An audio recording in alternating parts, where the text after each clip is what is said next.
দরজার ঘণ্টা বাজেনি, তবুই আমার ফোনে ৭০টি মিসড কল জ্বলজ্বল করছিল, আর সবার উপরে একটা নম্বর, আইসিইউ রিসেপশন। আমার হাত কেঁপে উঠল। আমার মনে হলো হয়তো এটা কোনো ভুল কল হবে। আমার মেয়ে অন্বিতা তো তার বাবার সাথে বাড়িতেই ছিল। আমি মাত্র দুদিনের জন্য গাজিয়াবাদে আমার মায়ের কাছে গিয়েছিলাম, যাতে তার বিপি চেক করাতে পারি এবং ওষুধগুলো গুছিয়ে দিতে পারি। বাড়ি থেকে বেরোনোর সময় অন্বিতা আমার গলায় হাত দিয়ে জড়িয়ে ধরে বলেছিল, মাম্মা, তাড়াতাড়ি এসো। আমি কথা দিয়েছিলাম, কিন্তু সেই কথার ঠিক ৪৮ ঘণ্টা পর আমি নয়ডায় নিজেরই বাড়ির সামনে দাঁড়িয়েছিলাম। বাইরে নেম প্লেটের নিচে ধুলো এমনভাবে জমেছিল যেন বাড়িটা অনেকদিন ধরে খোলাই হয়নি। আমি দরজার ঘণ্টা টিপলাম, কোনো আওয়াজ হলো না। আমি আবার টিপলাম, তবুও না। আমার ভেতরে কিছু একটা ভেঙে গেল। আমার কাছে নিজের চাবি ছিল, কিন্তু সেই চাবিটা তালাতে ঢোকানোর সময় আমার আঙুলগুলো এমনভাবে পিছলে যাচ্ছিল যেন আমি কোনো চুরি করতে এসেছি। দরজা খুলল, আর সামনে সজাগ সন্নত। বাড়ির সেই নিস্তব্ধতা যা স্বাভাবিক নয়। না টিভির আওয়াজ, না রান্নাঘর থেকে বাসনের শব্দ, না অন্বিতার মাম্মা বলে দৌড়ে আসার শব্দ। শুধু শূন্যতা। আমি ভেতরে পা রাখতেই মনে হলো যেন বাড়ির হাওয়াও ঠান্ডা হয়ে গেছে। সোফায় একটা কম্বল অর্ধেকটা পড়েছিল, যেন কেউ তাড়াহুড়ো করে উঠে চলে গেছে।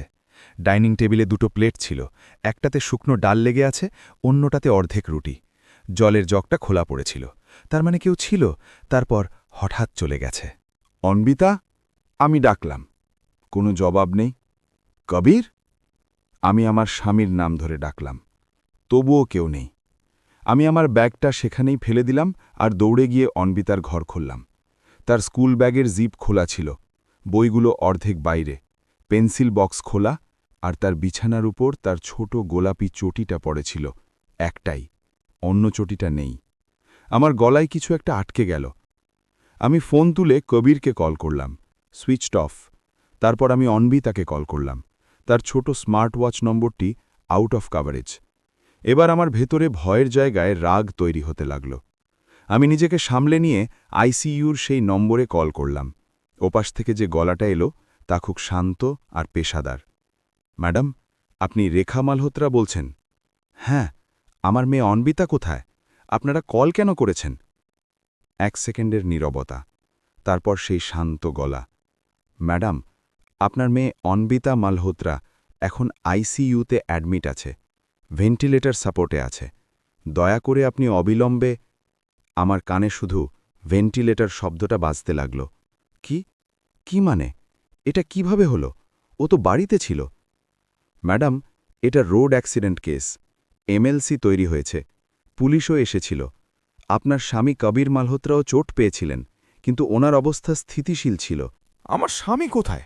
ম্যাডাম, উনি রাতেই ডিসচার্জ হয়ে গেছেন, এখন হাসপাতালে নেই। আমার পায়ের তলা থেকে মাটি সরে গেল। তার মানে আমার মেয়ে আইসিইউতে আর তার বাবা ডিসচার্জ হয়ে গায়েব। আমি আর কিছু না ভেবে নিজের স্যান্ডেল পরলাম, গাড়ির চাবি নিলাম আর বাইরে দৌড়লাম। নিচে পার্কিংয়ে আমার গাড়ি দাঁড়িয়েছিল। আমার চোখ নিজে থেকেই অন্য গাড়িটা খুঁজতে লাগল। কবিরের ধূসর রঙের এসইউভি, সেই পার্কিং স্লটটা ফাঁকা ছিল। ওর গাড়িটা নেই। আমার মনে আরও একটা প্রশ্ন কামড়াতে লাগল, অন্বিতাকে হাসপাতালে কে পৌঁছে দিল? আমি সোসাইটির গার্ডকে ডাক দিলাম, ভাইয়া, কাল রাতে কি হয়েছিল? আমার মেয়ে? গার্ডের মুখ শুকিয়ে গেল। সে নজর এড়াতে লাগল। ম্যাডাম, কাল রাতে খুব গোলমাল হয়েছিল, সাহেব গাড়ি নিয়ে খুব জোরে বেরিয়েছিলেন। ম্যাডাম, আমি আটকেও ছিলাম, কিন্তু। আমার গলা শুকিয়ে গেল। কিছুক্ষণ পর পুলিশের গাড়ি এলো, অ্যাম্বুলেন্স এলো। আপনার মেয়ে? আমি হাত তুলে তাকে চুপ করালাম। আমি আর শুনতে চাইছিলাম না, আবার শুনতে চাইছিলামও। আমার স্বামী কবির? গার্ড ধীরে ধীরে বলল, ম্যাডাম, সাহেবের সামান্য চোট লেগেছিল, উনি পুলিশের সাথে কথা বলে রাতেই চলে গেছেন। কোথায় গেছেন? গার্ড কাঁধ ঝাঁকাল। ম্যাডাম, আমাদের বলেননি। আমি গাড়িতে বসলাম আর হাসপাতালের দিকে ছুটলাম। নয়ডার রাস্তাগুলো যার রোজ খুব চেনা লাগত, আজ শত্রুর মতো লাগছিল। প্রতিটি রেড লাইটে মনে হচ্ছিল কেউ আমার সময় চুরি করছে। আমার মাথায় একটাই প্রশ্ন, কিভাবে কিভাবে আমার বাচ্চাটা আইসিইউ পর্যন্ত পৌঁছে গেল? আর কবির কোথায়? হাসপাতালে পৌঁছলে রিসেপশনে খুব ভিড় ছিল। আমি লাইনের তোয়াক্কা না করে কাউন্টারে ঝুঁকে বললাম, অন্বিতা মালহোত্রা, আইসিইউ। নার্স আমাকে ওপর নিচ দেখল, যেন সে আগে থেকেই আমার নাম চিনে গিয়েছিল। আপনিই মা? আমি মাথা নাড়তে থাকলাম। আমার ঠোঁট কথা বলতে পারছিল না। সে আমাকে তাড়াতাড়ি করিডর দিয়ে নিয়ে গেল।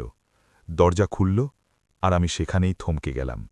ভেন্টিলেটরের আওয়াজ, মনিটরের বিপিং, সাদা চাদরের ওপর আমার বাচ্চা, আমার ছোট বাচ্চাটা এত ছোট যে মনে হচ্ছিল বিছানাটা ওকে গিলে ফেলছে। ওর কপালে পট্টি ছিল, মুখে ফোলা ভাব, এক হাতে ক্যানিওলা, অন্য হাতে প্লাস্টার। আমার মনে হলো আমি পড়ে যাব। আমি বেডের পাশে গিয়ে ওর হাতটা ছুলাম।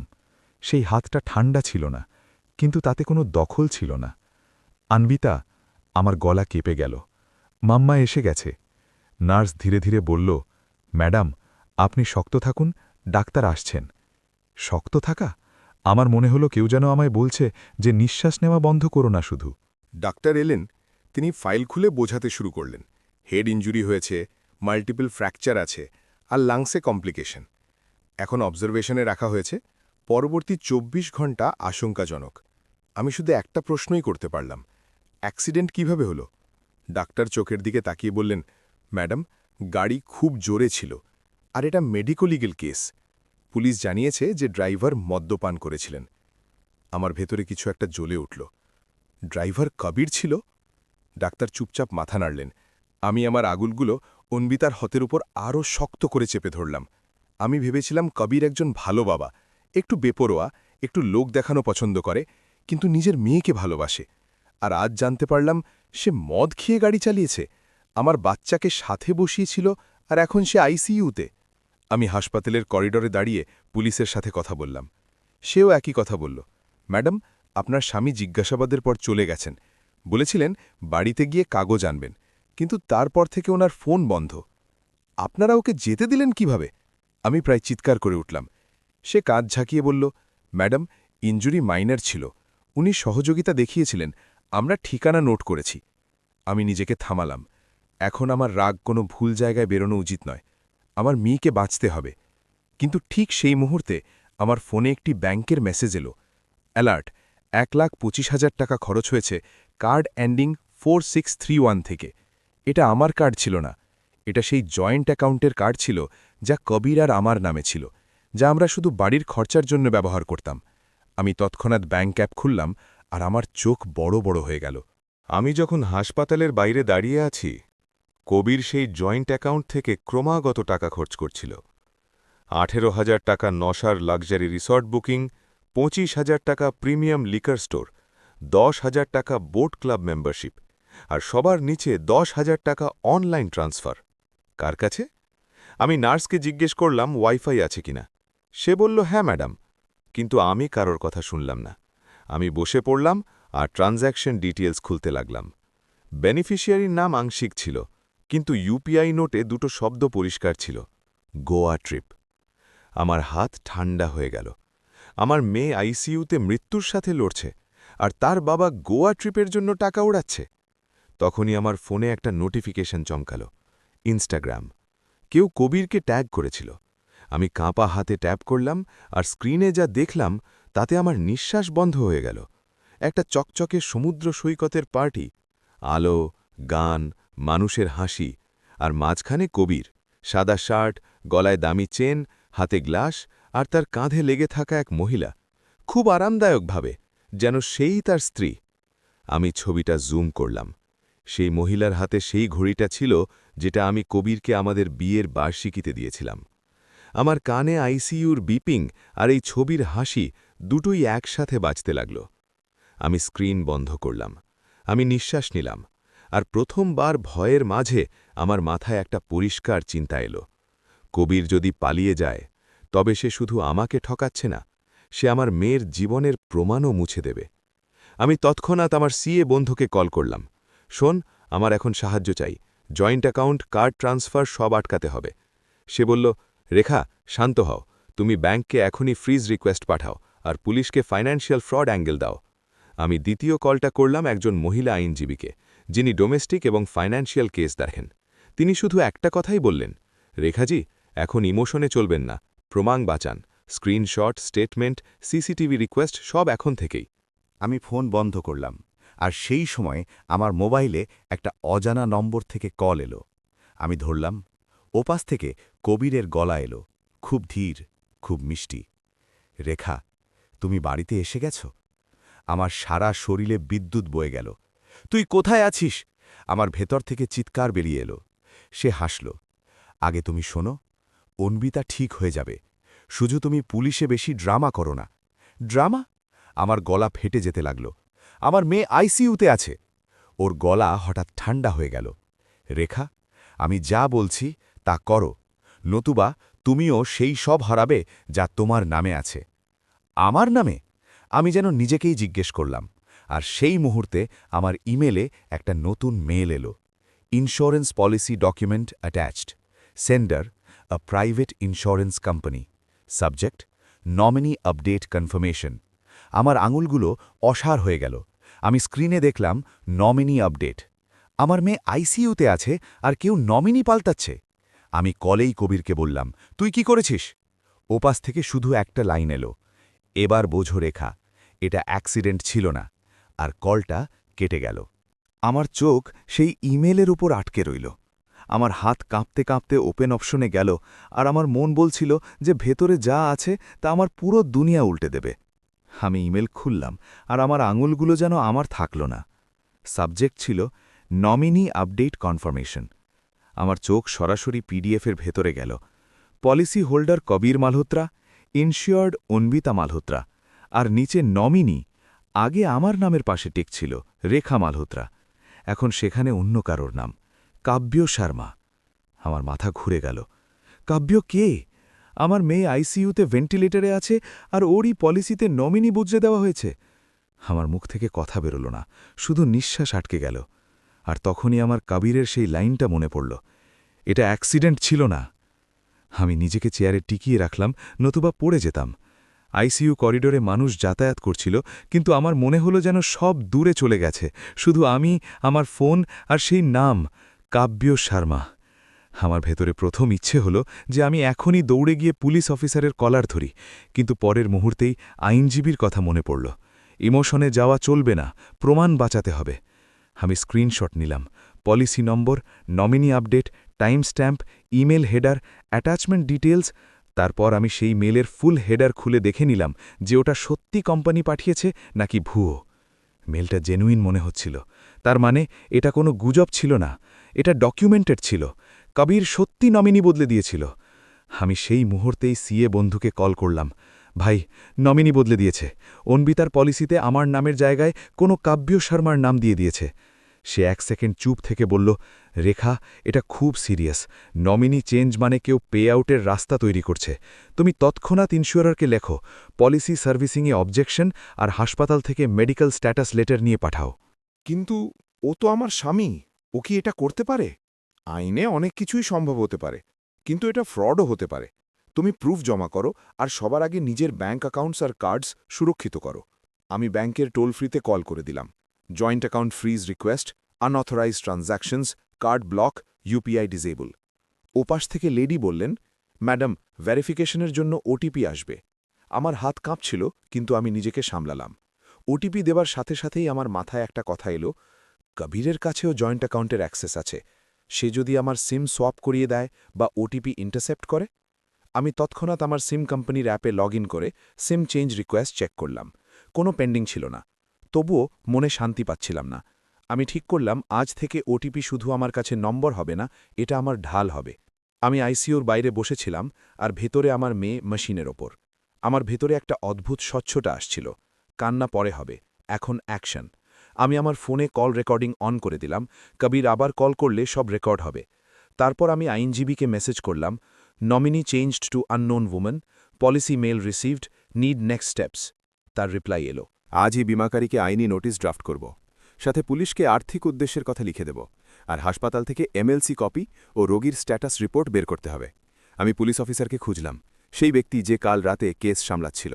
সে রিসেপশনের কাছে চা খাচ্ছিল। আমি সরাসরি তার সামনে গেলাম। অফিসার, নমিনি পরিবর্তন করা হয়েছে। আমার মেয়ের বিমার নমিনি আমার বদলে অন্য কোনো মহিলার নামে করা হয়েছে, আর গোয়া ট্রিপের জন্য জয়েন্ট অ্যাকাউন্ট ব্যবহার করা হচ্ছে যখন আমার সন্তান ভেন্টিলেটরে আছে।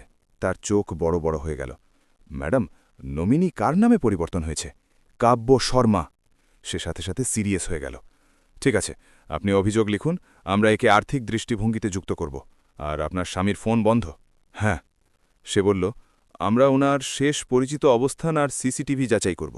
হাসপাতালে ভর্তির সময় কে এসেছিল, কে সই করেছিল সেটাও চেক করব। আমি একটা লম্বা শ্বাস নিলাম। অন্তত এখন গল্পটা শুধু দুর্ঘটনা ছিল না, এখন এটা একটা ছক মনে হচ্ছিল। আমি আইসিইউ নার্সকে অনুরোধ করলাম, ভর্তির ফর্ম আর কনসেন্ট ফর্মগুলো কি আমি দেখতে পারি? নার্স বলল, ম্যাডাম, মেন ফাইল ডাক্তারের কাছে থাকে, তবে বিলিং সেকশনে ভর্তির তথ্য পাওয়া যাবে।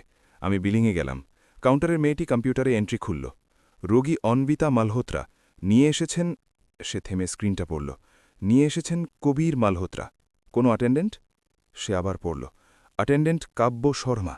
আমার মেরুদণ্ড দিয়ে একটা হিমেল স্রোত বয়ে গেল। সেই নাম, কাব্য শর্মা হাসপাতালে এসেছিল।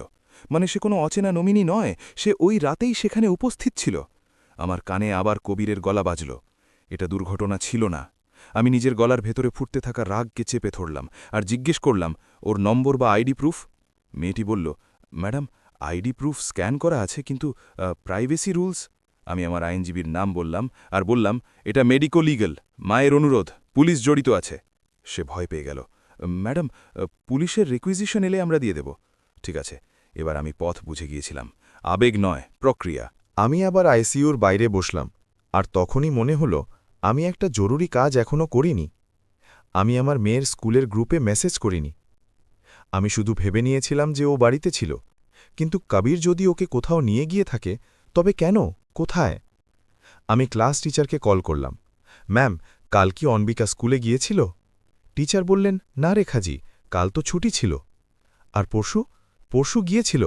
আপনি ঠিক আছেন তো? আমি কল কেটে দিলাম। এখন আমার মাথা পরিষ্কার ছিল। ছুটির দিন বাবার সাথে বাইরে যাওয়া আর তারপর মদ্যপ অবস্থায় গাড়ি চালানো, এটা সাধারণ অবহেলা হতে পারত, কিন্তু নমিনি পরিবর্তন, অচেনা মহিলা অ্যাটেন্ডেন্ট, গোয়া ট্রানজ্যাকশন, এটা অবহেলা ছিল না, এটা পরিকল্পনা মনে হচ্ছিল। আমার ফোনে আবার ইনস্টাগ্রাম নোটিফিকেশন চমকাল, Kabir tagged you in a story. আমি দাঁত কিরমির করলাম, এই লোকটার এত সাহস! আমি স্টোরি খুললাম। সমুদ্র, জোরে গান, নিয়ন আলো আর একটা ক্যাপশন, ফ্রিডম টেস্টস বেটার। আমার পেটে মোচড় দিয়ে উঠল। স্বাধীনতা! আমার মেয়ে আইসিইউতে, আর এই লোকটা স্বাধীনতা উদযাপন করছিল। আমি স্ক্রিনশট নিলাম। তারপর আমি সেই স্টোরিতে কাব্যাস শর্মাকে খুঁজলাম। ট্যাগলিস্টে একটা অ্যাকাউন্ট ছিল কাব্যাস নামে। আমি প্রোফাইল খুললাম। তার ডিপিতে এক মহিলা ছিল, বয়স প্রায় 28-30, ধারালো হাসি, ডিজাইনার চশমা, দামি হ্যান্ডব্যাগ। Bio, living আনঅ্যাপোলজেটিক্যালি। আমার ভেতরে একটা ঠান্ডা আগুন জ্বলে উঠল। আমি তাকে ফলো করলাম না, শুধু স্ক্রিনশট আর প্রমাণ রাখলাম। তারপর আমি তার সাম্প্রতিক পোস্টগুলো দেখলাম। একটা ছবি দিল্লি এয়ারপোর্টের, ক্যাপশন উইকেন্ড এস্কেপ, তারিখ কাল রাত, ঠিক সেই রাতে যখন আমার মেয়ে আইসিইউতে গেল। আমার হাত কাঁপল। এই দুজন সাথে ছিল, মানে কবির একা পালাচ্ছিল না, এরা দুজন ছিল। আমি আইনজীবীকে আবার কল করলাম। কাব্য হাসপাতালের ভর্তি সময় অ্যাটেন্ডেন্ট ছিল, নাম নমিনির সাথে মিলছে, ইনস্টাগ্রাম প্রমাণও আছে। আইনজীবী বললেন, খুব ভালো যে আপনি প্রমাণ বাঁচিয়েছেন। এখন শুনুন, প্রথম পদক্ষেপ বিমাকারীকে অবিলম্বে আপত্তির ইমেল এবং নোটিশ পাঠানো। দ্বিতীয়ত, পুলিশকে লিখিত অভিযোগ দেওয়া যে নমিনি পরিবর্তন সন্দেহজনক এবং টাকা সরানো হচ্ছে। তৃতীয়ত, জয়েন্ট অ্যাকাউন্টে টাকা যদি আপনার বেতন থেকে আসে, তবে আপনাকে অন্য অ্যাকাউন্টে সরাতে হবে। আমি বললাম, হ্যাঁ। তিনি বললেন, আর একটা জিনিস, আপনার স্বামী যদি মেয়ের নামে কোনো লোন বা ক্রেডিট লাইন বের করে থাকেন, তবে সিভিল চেক করান। আমি সাথে সাথে বুঝে গেলাম, এটা শুধু মন ভাঙার গল্প নয়, এটা একটা আর্থিক ফাঁদ। আমি সিএ বন্ধুকে বললাম, সিভিল চেক এখনই। সে বলল, আমি করিয়ে দিচ্ছি। আমি ফোন রাখলাম আর আইসিইউর কাছে দরজার কাছে গিয়ে আমার মেয়েকে দেখলাম। মেশিনের সাথে ওর বুকটা ওঠানামা করছিল। আমার মনে হলো ও যেন প্রতিটা নিঃশ্বাসের সাথে বলছে, মাম্মা, হার মেনো না। আমি ধীরে ধীরে বললাম, মা, আমি এখানে আছি, আর আমি সব সামলে নেব। সেখানেই বসে বসে আমার মনে পড়ল, কাল রাতে যখন আমি বাড়ি এসেছিলাম, ডাইনিং টেবিলে প্লেট ছিল, মানে কবির আর অন্বিতা খাবার খেয়েছিল। তারপর ওরা হঠাৎ বাইরে বেরোলো কেন? যদি পার্টি করার পরিকল্পনা থাকত, তবে বাচ্চাকে কেন সাথে নেওয়া? আর যদি কাব্য সাথে থাকত, তবে বাচ্চা কেন সামনে? এই সব প্রশ্ন একই দিকে যাচ্ছিল। কবির কি ইচ্ছে করে এমন পরিস্থিতি তৈরি করেছিল যাতে দুর্ঘটনা ঘটে আর তারপর টাকা পাওয়ার পথ খোলে? না, আমি প্রমাণ ছাড়া এই অভিযোগ আনতে পারি না, কিন্তু প্রমাণ আসা পর্যন্ত আমি হাত গুটিয়ে বসে থাকতে পারি না। আমি পুলিশ অফিসারকে বললাম, আমি সিসিটিভি রিকোয়েস্ট চাই, সোসাইটি গেট আর মেন রোড। সে বলল, ম্যাডাম, রিকুইজিশন লাগবে, তবে আপনি লিখিত অভিযোগ এখনই দিয়ে দিন। আমি সেখানেই একটা বেঞ্চে বসে অভিযোগ লিখলাম, প্রতিটা শব্দ ভেবে চিনতে। সন্দেহভাজন আর্থিক শোষণ, অনন্যমোদিত লেনদেন, সন্দেহজনক নমিনি পরিবর্তন, অপরিচিত মহিলার সংশ্লিষ্টতা, শিশু আইসিইউতে আশঙ্কাজনক স্বামী, পলাতক। আমি মেডিকেল রিপোর্টের কপি চাইলাম। ডাক্তার বললেন, আমরা পেশেন্ট স্ট্যাটাস দিয়ে দেব। আমি সেটাও যুক্ত করলাম। এখন আমার কাছে কাগজপত্রের প্রমাণ তৈরি হচ্ছিল, আর কাগজের প্রমাণ যে কোনো চড়া তর্কের চেয়ে বেশি শক্তিশালী হয়। সন্ধে হতে হতে আমার ফোন আবার বাজল। অজানা নম্বর। আমি রেকর্ড অন করে ফোন ধরলাম। রেখা, কবিরের সেই মিষ্টি গলা। আমি নিজেকে পাথরের মতো শক্ত করলাম। হ্যাঁ, তুমি কি ব্যাংক ফ্রিজ করেছ? ওর গলায় বিরক্তি ছিল। আমি বললাম, কেন, ভয় লাগছে? সে হাসল, কিন্তু সেই হাসিটা নকল ছিল।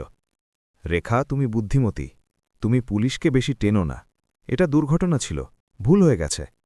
আমি নিচু গলায় বললাম, দুর্ঘটনা আর নমিনি পরিবর্তন? 1 সেকেন্ডের নীরবতা। তারপর সে বলল, তুমি নমিনি সম্পর্কে কি জানো? আমি বললাম, সব জানি। কাব্য শর্মাকে? ওর নিঃশ্বাস দ্রুত হল। রেখা, তুমি বোকামি করো না। তুমি যদি আমার রাস্তায় আসো তবে কি? আমার গলা কাঁপছিল, কিন্তু আমি থামলাম না। তবে তোমার হাত থেকে সব বেরিয়ে যাবে, বাড়ি, গাড়ি, অ্যাকাউন্ট, সব। আমার ভেতর একটা ঠান্ডা হাসি উঠল। কবির, এই হুমকি রেকর্ড হচ্ছে। সে যেন জমে গেল। কি? আমি 2 সেকেন্ড থেমে বললাম, হ্যাঁ বলো, আরও বলো। আর তারপর সে কল কেটে গেল।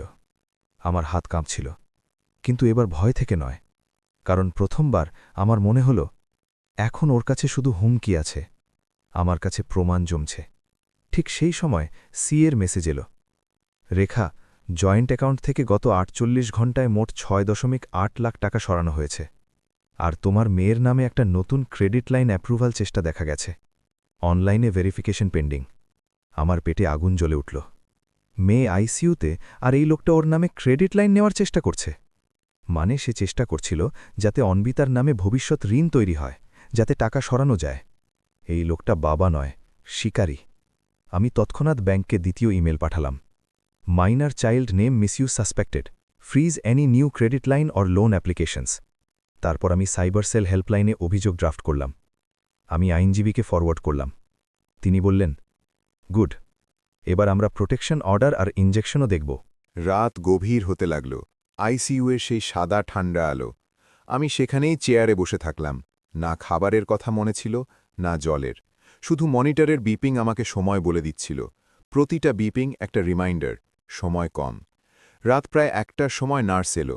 ম্যাডাম, আপনি একটু বিশ্রাম নিন, কিছু হলে আমরা কল করে দেব। আমি মাথা নাড়লাম। আমি এখানেই থাকব।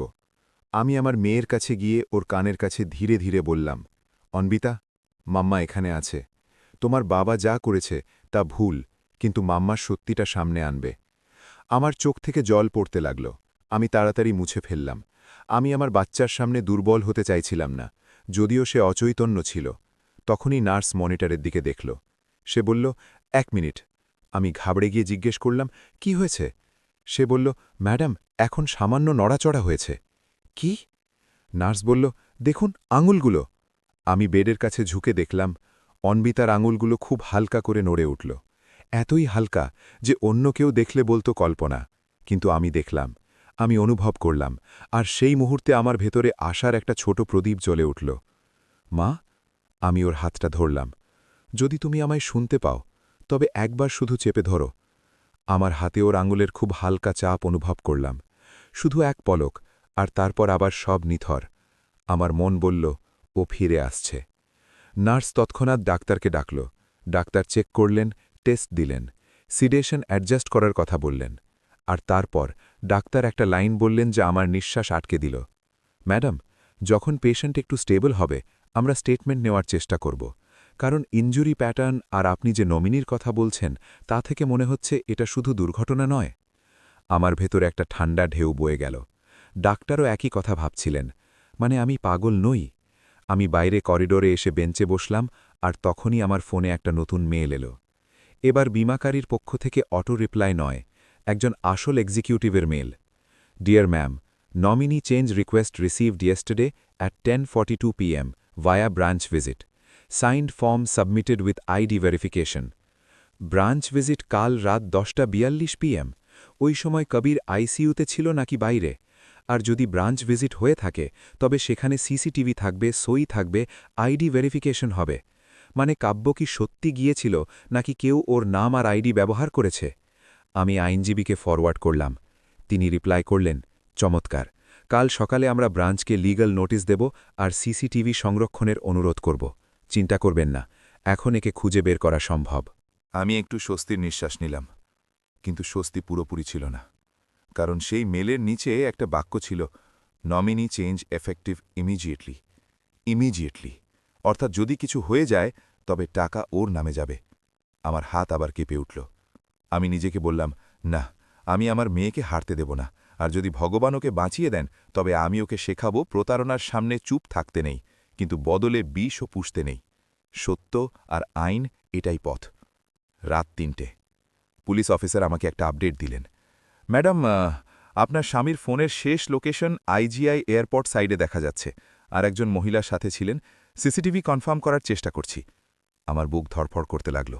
এয়ারপোর্ট মানে সে পালানোর চেষ্টা করছে, দেশ ছাড়ার। আমি বললাম, আপনারা আটকাতে পারেন? সে বলল, লুকআউট সার্কুলারের জন্য সিনিয়র অ্যাপ্রুভাল লাগবে, কিন্তু আপনার অভিযোগ জোরালো, আমরা এখন প্রক্রিয়া শুরু করছি।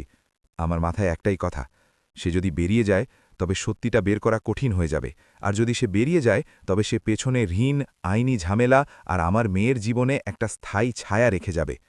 আমি ফোন বন্ধ করলাম আর আইসিইউর কাঁচের দরজার দিকে তাকালাম। ভেতরে আমার মেয়ে ছিল, বাইরে আমি, আর কোথাও দূরে কবির পালাচ্ছিল। তখনই নার্স দৌড়ে এলো, ম্যাডাম, পেশেন্টের বিপি স্পাইক হয়েছে। আমি দৌড়ে ভেতরে গেলাম। ডাক্তার বললেন, দয়া করে বাইরে যান। আমি বাইরে দাঁড়িয়ে হাত জোড় করে শুধু একটা কথাই বলছিলাম, ভগবান, আমার বাচ্চাটাকে বাঁচিয়ে দাও। আর ঠিক সেই মুহূর্তে আমার ফোনে একটা ভয়েস নোট এলো, অজানা হোয়াটসঅ্যাপ নম্বর থেকে, মাত্র 12 সেকেন্ডের। আমি প্লে বোতাম টিপিন, আর যে আওয়াজটা এলো তা অন্বিতার ছিল, খুব ধীর, ভীতু গলা। মাম্মা, পাপা, পাপা বলেছে সিট বেল্ট লাগিও না। আমার হাত থেকে ফোনটা পড়তে পড়তে বাঁচল। আমার সারা শরীর ঝিনঝিন লেগে গেল। এটা তো স্বীকারোক্তি, এটা তো সত্যি, এটা তো সেই লাইন যা আমার মেয়ের কখনো বলা উচিত ছিল না। আমি ভয়েস নোটটা সাথে সাথে সেভ করলাম, ব্যাকআপ নিলাম, আর আইনজীবীকে ফরওয়ার্ড করার জন্য আঙুল তুলেছিলাম। ঠিক তখনই পেছন থেকে ডাক্তারের আওয়াজ এলো, ম্যাডাম, আমাদের এখনই জরুরি সিদ্ধান্ত নিতে হবে। আর সেই সময় পুলিশ অফিসার আমার কাঁধ ধরে বললেন, রেখাজি, এয়ারপোর্ট সিসিটিভিতে আপনার স্বামীকে পরিষ্কার দেখা যাচ্ছে, কিন্তু উনি একা নন। আমি ওনার দিকে তাকালাম। কে? অফিসার ধীরে ধীরে বললেন, সেই মহিলা, কাব্য শর্মা। আপনার সাথেই সম্পর্কিত মনে হচ্ছে। আমার সাথে সম্পর্কিত? আমার গলা শুকিয়ে গেল। সে বলল, ম্যাডাম, সিসিটিভিতে ওকে আপনার বাড়ির কোনো অনুষ্ঠানের ছবির সাথে মিল পাওয়া যাচ্ছে। আমার মাথায় বিদ্যুৎ খেলে গেল। কাব্য আমার বাড়ির, আমার সম্পর্কের, আমার পরিচয়ের। আর তখনই আইসিইউর ভেতর থেকে মনিটরের বিপিং আরও জোরে হয়ে গেল, যেন কোনো টাইম বোমা টিকটিক করছে। আমার সামনে দুটো দরজা ছিল, একটা সত্যের, অন্যটা আমার মেয়ের নিঃশ্বাসের, আর আমি সেখানেই দুইয়ের মাঝে স্থির হয়ে গেলাম। ডাক্তারের গলা আমার কানে হাতুড়ির মতো লাগল, ম্যাডাম, আমাদের এখনই জরুরি সিদ্ধান্ত নিতে হবে। আর সেই মুহূর্তে পুলিশ অফিসার আমার কাঁধে হাত রেখে বললেন, রেখাজি, এয়ারপোর্ট সিসিটিভিতে আপনার স্বামীকে পরিষ্কার দেখা যাচ্ছে, কিন্তু উনি একা নন। সেই মহিলা, কাব্য শর্মা, আপনার সাথেই সম্পর্কিত মনে হচ্ছে। আমার নিঃশ্বাস যেন মাঝপথে আটকে গেল। আমার সাথে সম্পর্কিত? আমার ঠোঁট নিজে থেকেই নড়ে উঠল। পুলিশ অফিসার ধীরে ধীরে বললেন, ম্যাডাম, ফেস ম্যাচ হয়েছে আপনার বাড়ির কোনো অনুষ্ঠানের ছবির সাথে। আমার মাথায় একসাথে ১০০টি ছবি ঝলমল করে উঠল। দীপাবলির পুজো, ভাইফোঁটা, অন্নিতার জন্মদিন, আর সেই সব ছবিতে একটি মেয়ে যে সব সময় হাসত, যে আমার বাড়িতে না বলে ফ্রিজ খুলে ফেলত, যে আমাকে দিদি বলত। আমার গলা থেকে আওয়াজ বেরোল না, শুধু নামটা ভেতর থেকে উঠে এলো, কাব্য। কিন্তু আমি সেখানেই থেমে গেলাম, কারণ সামনে আমার মেয়ের মনিটর জোরে জোরে বিপিং করছিল। শব্দটা এমন ছিল যেন কোনো অ্যালার্ম বলছে, এখনই নয় তো কখনো নয়। আমি আমার চোখ বন্ধ করলাম আর নিজেকে বললাম, আগে বাচ্চা, সত্যি পরে। আমি ডাক্তারের সামনে গেলাম। যা করার করুন, আমি অনুমতি দিচ্ছি, শুধু ওকে বাঁচিয়ে দিন। ডাক্তার 1 সেকেন্ডও সময় নষ্ট করলেন না। ঠিক আছে, আপনি বাইরে থাকুন। আমি বাইরে বেরোলাম, আর সেখানেই দেওয়ালের উপর ভর দিয়ে দাঁড়িয়ে পড়লাম। আমার হাত নিজে থেকেই জুড়ে গেল। আমি কোনো বড় বড় শব্দে প্রার্থনা করছিলাম না, শুধু ভেতরে ভেতরে একটা লাইনই বলছিলাম, আমার বাচ্চা, আমার বাচ্চা, আমার বাচ্চা। আমার পায়ের কাছে আমার ফোনটা পড়েছিল, সেই ফোন যাতে 12 সেকেন্ডের সেই ভয়েস নোটটা ছিল। মাম্মা, পাপ্পা, পাপ্পা বলেছে সিট বেল্ট লাগিও না। আমি ওটা আবার প্লে করলাম না, কারণ আমার ভয় ছিল যে আমার সাহস ভেঙে যাবে। কিন্তু আমি ওটা 3 জায়গায় সেভ করে রাখলাম, ফোনে, ক্লাউডে আর আইনজীবীকে ফরওয়ার্ড করে। তারপর আমি পুলিশ অফিসারের দিকে তাকালাম। অফিসার, দয়া করে ওকে আটকান, ও পালিয়ে গেলে সব শেষ হয়ে যাবে। পুলিশ অফিসার বললেন, ম্যাডাম, আমরা সিনিয়রকে আপডেট দিয়েছি, এমার্জেন্সি অ্যালার্ট দেওয়া হয়েছে, এয়ারপোর্ট অথরিটির সাথে সমন্বয় করা হচ্ছে, কিন্তু আইনি প্রক্রিয়া। আমি ওনার কথা মাঝপথে থামিয়ে দিলাম। আমার কাছে প্রমাণ আছে, ভয়েস নোট, বিমার নমিনি পরিবর্তন, জয়েন্ট অ্যাকাউন্ট ফ্রড, হাসপাতালের ভর্তির ডিটেলস, এসব লিখিত অভিযোগে আছে, এক্ষুনি আটকান। সে মাথা নাড়ল। ম্যাডাম, আমরা চেষ্টা করছি। আমি নিজেকে সামলালাম আর আরেকটা বাস্তব কথা মনে করলাম। ব্রাঞ্চ ভিজিটের সেই মেলটা এসছে, সিসিটিভি সংরক্ষণের অনুরোধ এখনও চাই। সে বলল, আপনার লয়ার নোটিশ পাঠাচ্ছেন না, আমরাও রিকুইজিশন দিয়ে দেব। আর ঠিক সেই মুহূর্তে আমি উপলব্ধি করলাম, এই লড়াই শুধু কান্নাকাটি করে জেতা যাবে না। এই লড়াই কাগজ, প্রমাণ আর সঠিক পদক্ষেপ দিয়ে জিততে হবে, আর আমি এটা করতে পারব। ভেতরে আইসিইউতে ডাক্তারদের আওয়াজ, ট্রলির শব্দ, মেশিনের শোরগোল, সব আমার স্নায়ুতন্ত্রের উপর হাতুড়ি মারছিল। প্রতি 2 মিনিটে কোনো নার্স বাইরে আসত, কোনো ডাক্তারকে ডাকত, আবার ভেতরে যেত। আমার বুক প্রতিবার গলার কাছে উঠে আসছিল। প্রায় আধ ঘন্টা পর একজন সিনিয়র ডাক্তার বাইরে এলেন। ওনার মুখে সেই পেশাদার গাম্ভীর্য ছিল, কিন্তু চোখে একটা হালকা কোমলতা ছিল। ম্যাডাম, প্রসিডিওর হয়ে গেছে, এখনও স্থিতিশীল। পরের কয়েক ঘন্টা আশঙ্কাজনক থাকবে, কিন্তু এখন তাৎক্ষণিক বিপদ কিছুটা কমেছে। আমার নিঃশ্বাস যেন প্রথমবার ঠিকঠাক বেরোল। আমার হাঁটু দুর্বল হয়ে গেল। আমি ওকে দেখতে পারি?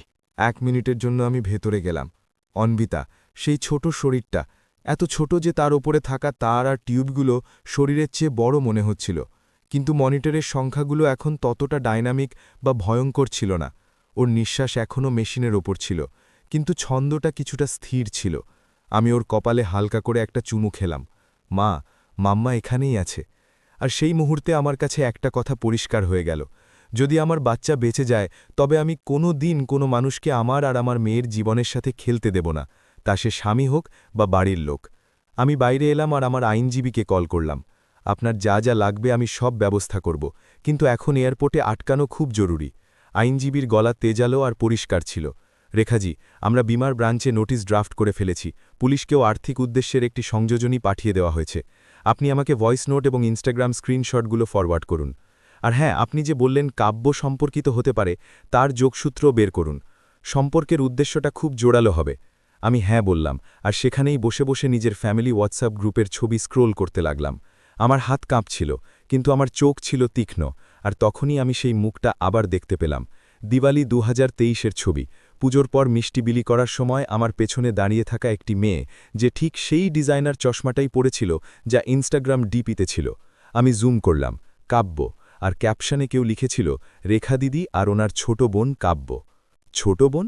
আমার কাজেন, আমার মাসির মেয়ে, যাকে আমি নিজের বাড়িতে মেয়ের মতো রেখেছিলাম যখন সে দিল্লিতে চাকরি খুঁজছিল।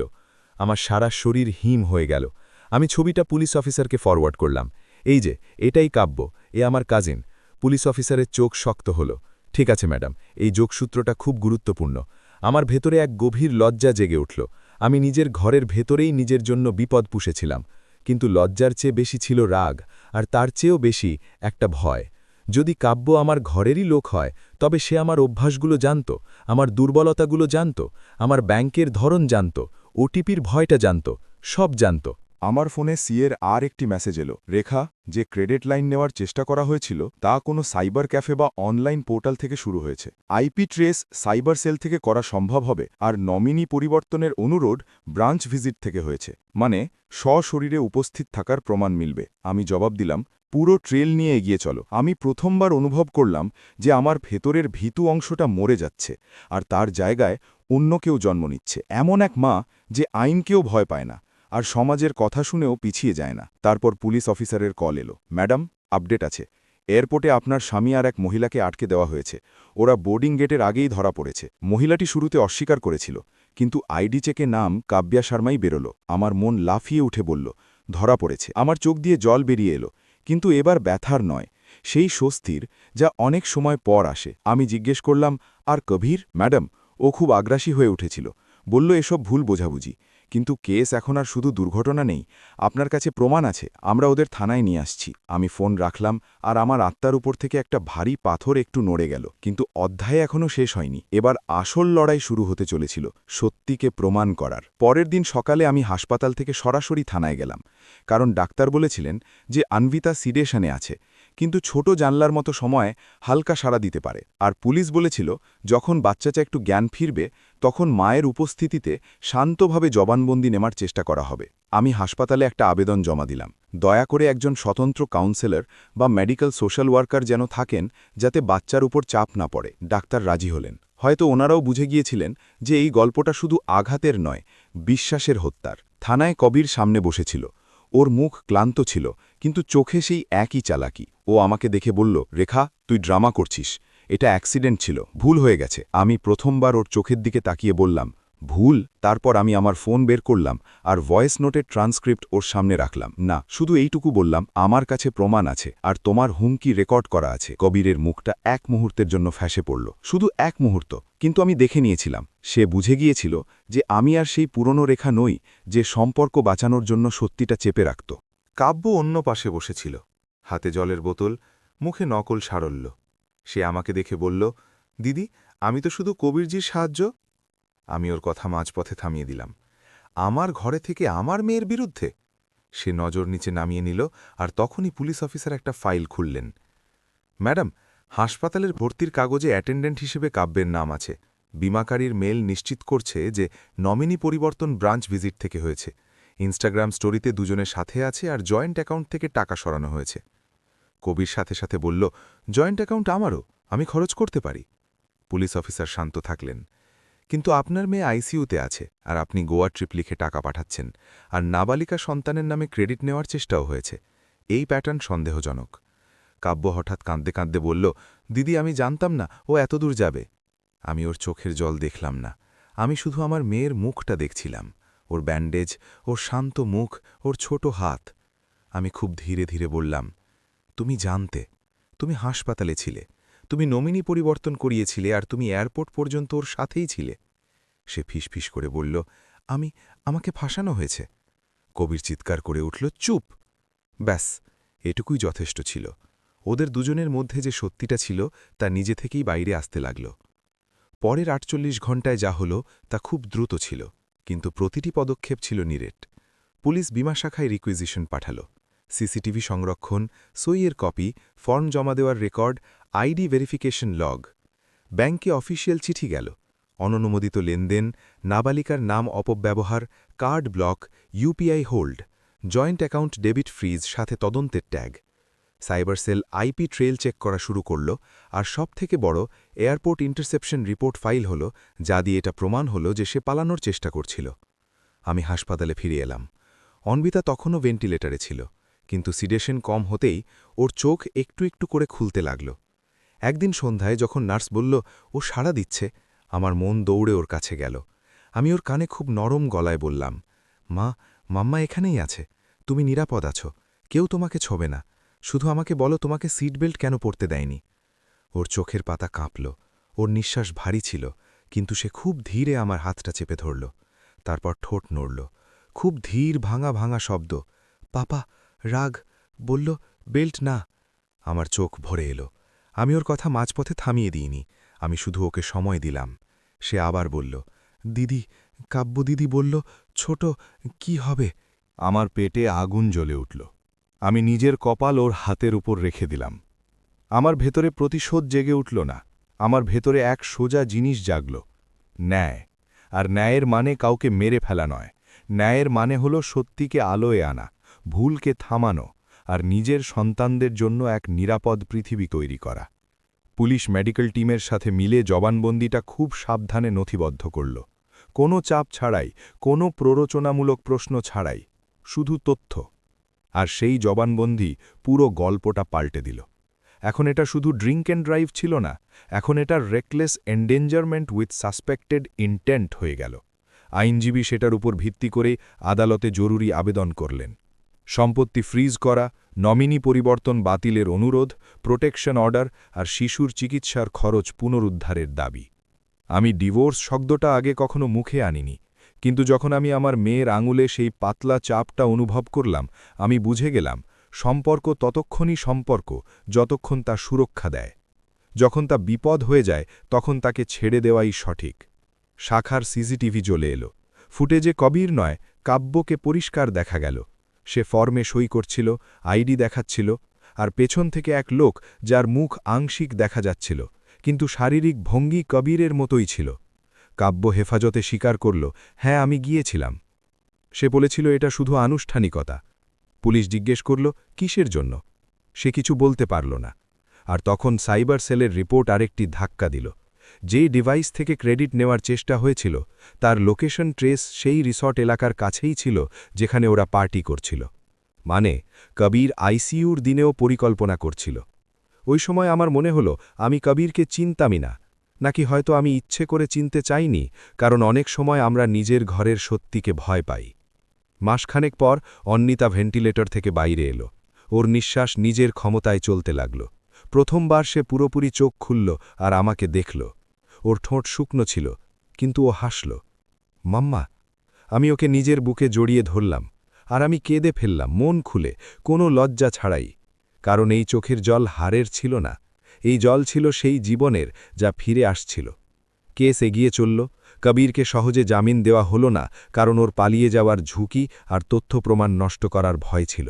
কাব্যকেও তদন্তের আওতায় রাখা হলো।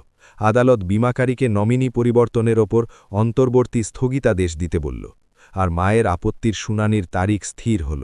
ব্যাংক জয়েন্ট অ্যাকাউন্ট থেকে পরবর্তী ডেবিট বন্ধ করে দিল, আর লেনদেনগুলো তদন্তের অধীনে নিয়ে এলো। আর সবথেকে বড় কথা, আমার বাড়ির মালিকানা আর সম্পত্তির ওপর কবির যে হুমকি দিত তা হাওয়ায় মিলিয়ে গেল। কারণ নথিপত্র আমার আইনজীবীর কাছে ছিল, সিএর কাছে ছিল, আর আদালতের নজরে ছিল। আমি নিজের ভেতরে এক নতুন নিয়ম তৈরি করে নিলাম। কোনো সম্পত্তি, কোনো অ্যাকাউন্ট, কোনো পলিসি অন্ধবিশ্বাসের উপর চলবে না। সব পরিষ্কার কাগজের কাজ, পরিষ্কার সীমানা, পরিষ্কার অ্যাক্সেস রুলসের সাথে চলবে। আর এটা আমি অন্বিতাকেও শেখাবো যখন সে বড় হবে। একদিন আইসিইউর বাইরে বসে আমি নিজেকে বললাম, আমি প্রতিশোধ নেইনি, আমি শুধু সত্যিঙে সিস্টেম পর্যন্ত পৌঁছে দিয়েছি।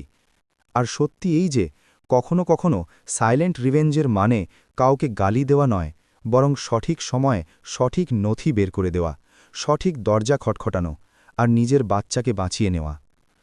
কাব্যের ব্যাপারে সবথেকে যন্ত্রণাদায়ক অংশ এটা ছিল না যে সে ধোঁকা দিয়েছে। সবথেকে যন্ত্রণাদায়ক এটা ছিল যে আমি ওকে বাড়িতে জায়গা দিয়েছিলাম, কিন্তু আমি নিজেকে অপরাধ বোধে ডুবিয়ে দিইনি। আমি শুধু একটা সিদ্ধান্ত নিলাম, এখন সম্পর্কে দয়া থাকবে, কিন্তু অন্ধত্ব নয়। ক্ষমার মানে এই নয় যে আপনি দরজা আবার খুলে দেবেন। ক্ষমার মানে এই যে আপনি নিজের মনে বিষ পুষে রাখেন না, যাতে আপনার জীবন এগিয়ে যেতে পারে। দরজার সীমানার সাথেই খোলে। কয়েক মাস পর অন্বিতা বাড়ি ফিরল। সে এখনও থেরাপি নিত। কখনো কখনো রাতে ভয় পেয়ে জেগে উঠত, কখনো কোনো গাড়ির জোরে আওয়াজে চমকে যেত। আমি ওকে শক্ত করে ধরতাম আর বলতাম, তুমি নিরাপদ আছো, মাম্মা আছে। আমি বাড়িতে কিছু জিনিস বদলে দিলাম। তালা নয়, আমার জগতের ধরন। এমার্জেন্সি কন্ট্যাক্ট লিস্ট ফ্রিজে লাগানো হলো। সিট বেল্ট রুল, গাড়িতে বসলেই সবার আগে বেল্ট। স্কুল পিকআপ অথরাইজেশন, শুধুমাত্র আমার আর একজন বিশ্বস্ত ব্যক্তির নামে। ব্যাংক অ্যালার্ট, প্রতিটি লেনদেনে তাৎক্ষণিক নোটিফিকেশন। পলিসি নমিনি আর অ্যাপয়েন্টি ডিটেলস ডাবল চেক করা। আর সবথেকে জরুরি, নিজের সহজাত প্রবৃত্তি বা ইনস্টিংক্টকে কখনও উপেক্ষা না করা। যেদিন আপনার মনে হবে কিছু ভুল হচ্ছে, সেদিন চুপ থাকা বুদ্ধিমানের কাজ নয়, সেদিন সঠিক পদক্ষেপ নেওয়াটাই বুদ্ধিমানী। আর হ্যাঁ, আমি সেই ইনস্টাগ্রাম স্টোরিটাও কখনো ভুলিনি, ফ্রিডম টেস্টস বেটার। আজ আমি জানি ওর স্বাধীনতার মানে ছিল দায়বদ্ধতা থেকে পালানো। কিন্তু আসল স্বাধীনতা হলো সেটাই যখন আপনি সত্যের সাথে বাঁচেন, নিজের বাচ্চাকে সুরক্ষিত রাখেন, আর কাউকে নিজের জীবনের দাম ঠিক করতে দেন না। এখন আমার মেয়ে আমার কাছে ছিল, আমার কাছে একটি কেস ছিল, আমার কাছে এক নতুন জীবন ছিল, আর সবথেকে বড় কথা, আমার ভেতরে ভয় ছিল না, শুধু শান্তি ছিল। কারণ আমি লড়াই হাত দিয়ে লড়িনি, আমি লড়াই করেছি সত্যি আর আইন দিয়ে। আর জয় শোরগোল করে আসেনি, জয় এসেছে ধীরে ধীরে, যেমন আইসিইউর সেই শোরগোলের মাঝে অন্বিতার আঙুলগুলো আমার হাত চেপে ধরেছিল। যদি আপনি এই পর্যন্ত শুনে থাকেন, তাহলে একটি ছোট্ট কাজ করুন, কমেন্টে জানান আপনি ভারতের কোন শহর থেকে শুনছেন, যাতে আমি জানতে পারি এই গল্প কোথায় কোথায় পৌঁছচ্ছে। আর যদি আপনার মনে হয় যে এই ধরনের গল্প আমাদের সতর্ক আর মজবুত করে, তাহলে ভিডিওটি লাইক করে দিন, চ্যানেলটি সাবস্ক্রাইব করে নিন, আর এটি আপনার পরিচিত কারোর সাথে শেয়ার করুন।